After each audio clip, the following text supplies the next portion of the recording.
I used to work in an office, and I would stand a lot because I couldn't sit, because then I couldn't get up if I sat a lot.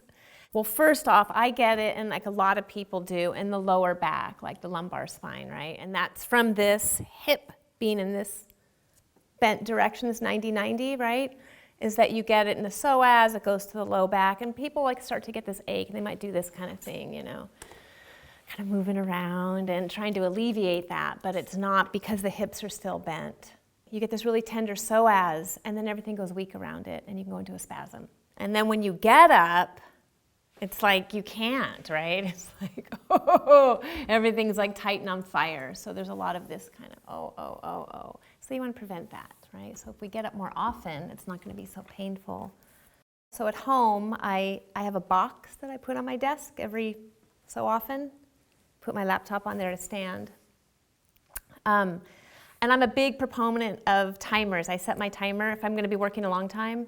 If you stand up every 20 minutes for 2 minutes, you can counteract the effects of sitting. And if you absolutely can't get up and move, get to the edge of your seat, right? Plant your feet so you're engaging different muscles. Sit tall. Okay, there's a big one. Belly button to spine all the time, right? Because otherwise you're just like this. You're like this, right? So straighten it up. Shoulder back and down. Take a deep breath. Breath makes a huge difference.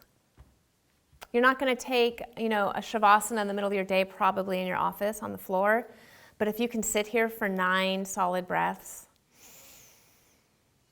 it's pretty effective.